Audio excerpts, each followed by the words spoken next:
எடப்பாடி பழனிசாமி பேசுறத பார்த்துட்டீங்கன்னா அவர் பேசுறது கையை பேசுறது. நாங்கள் இன்றைக்கு அம்மாவுடைய ஆட்சியில நாங்கள் அப்படின்னா என்ன அர்த்தம்னா நாங்கள் இதே மாதிரி நல்ல வாங்க மாதிரி ஒவ்வொரு வேலையும் கொத்திக்கிட்டே தான் இருப்போம். எவனுக்கு நல்லதே செய்ய மாட்டேன்றதுக்காக அப்படி கையை பிடிச்சி வச்சு பேசிட்டே இருக்காரு.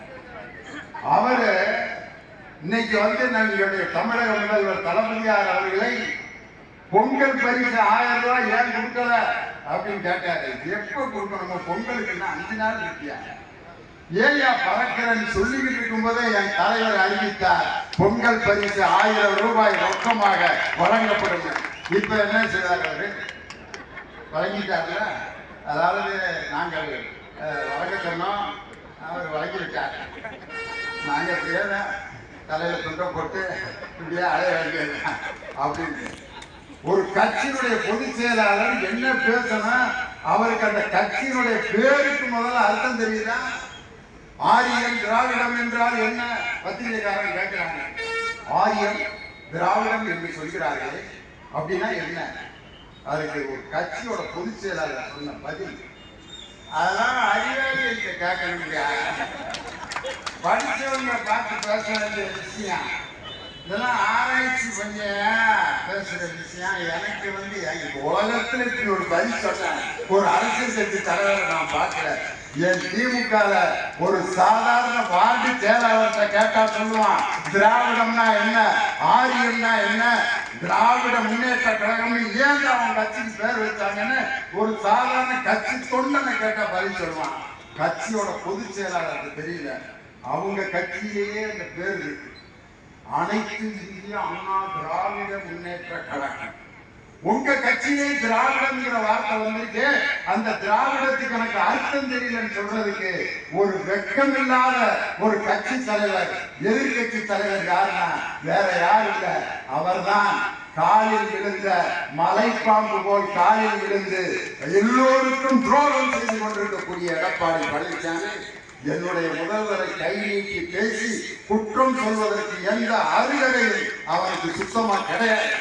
சன்மானத்தை எடுத்துக்கொண்டாலும், ஆட்சியிலே அவர் செய்கின்ற பணிகளை எடுத்துக்கொண்டாலும், கட்சிக்காக தியாகம் செய்த அந்த தியாகத்தை எடுத்துக்கொண்டாலும் எங்கள் தளபதி ஸ்டாலினின் கால் தூசிக்கு பெறமாட்டார் எதிர்கட்சி தலைவர் எடப்பாடி பழனிசாமி.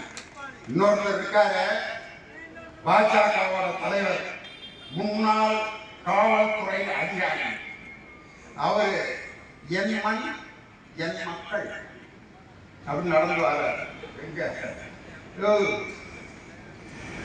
ஏற்கனவே ஒரு ஆள் நடந்துட்டு போயிட்டாங்க, ராகுல் காந்தி. எதிலேயே சொந்த புத்தியே வராதா? ராகுல் காந்தி நடந்துட்டு போன பிறகு நாங்க நடக்கிறேன். நீங்க ஏதாவது புதுசா ஏதாவது ஒரு ஐடியா பண்ணி செய்யலையான்னா, ராகுல் காந்தி நடந்தாலே அதனால நாங்கள் நடக்கிறோம். இந்த பள்ளிக்கூடத்துல ஒன்று இருக்கு பார்த்துருக்கீங்களா, இஎல்சாங்க ஆட்சி அப்படின்னா அதுக்கு ஏன் பேர் வந்துச்சுன்னா தெரியுமா? என்னடா அவன் எழுதுனது அப்படியே எழுதியிருக்கேன், இஎல்சாங்க ஆட்சி மாதிரி. அது என்ன இஎல்சாங்க ஆட்சின்னா என்ன? ஒருத்தன் தான் கணக்கு ஹோம்ஒர்க் வீட்டு பாடம் கொடுத்துருக்காரு வாத்தியாரு. பக்கத்து நோட்டுக்காரங்க வாங்கி ஃபுல்லா எழுதிட்டு அவன் நோட்டை பார்த்துருக்கான், ஒரு ஈ செத்து கிடந்திருக்கு. அவன் கணக்கு எழுதிட்டு நோட்டை மூடுறப்ப ஒரு ஈ இருந்திருக்கு, அதை அடிச்சு சாகிட்டு வச்சுட்டான்.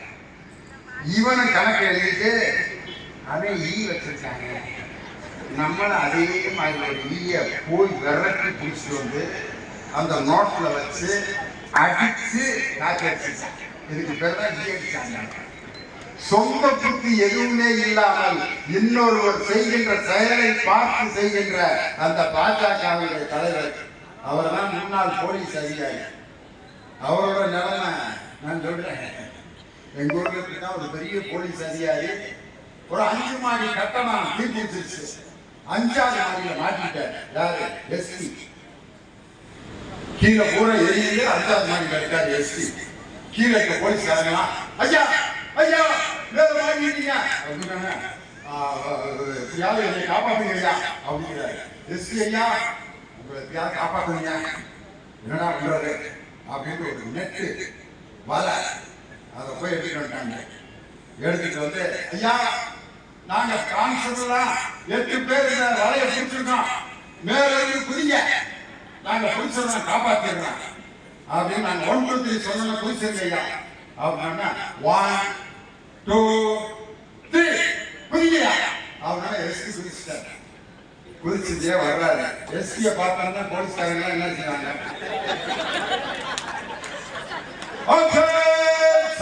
அப்படின்னு நெட்ட விட்டு சரி வச்சான். எஸ்பி கீழே வந்து மூஞ்சி முறையெல்லாம் சேர்ந்து மூக்குல டியூப் சரியா ஆக்சிஜன் வழியா பறந்து கிடக்குறாங்க. ஐயா பாஜக தலைவர் 2024 உங்க நிலைமை இப்படித்தான் ஆக போகுது. ஆஸ்பத்திரியில மூக்குல டியூப் சரி நீங்க படுத்திருக்கீங்கன்னு நான் சொல்லல, உங்க கட்சி கோமா ஸ்டேஜை விட கேவலமா போகுங்க. செய்திகளை உடனுக்குடன் தெரிந்து கொள்ள உடனே சப்ஸ்கிரைப் பண்ணுங்க.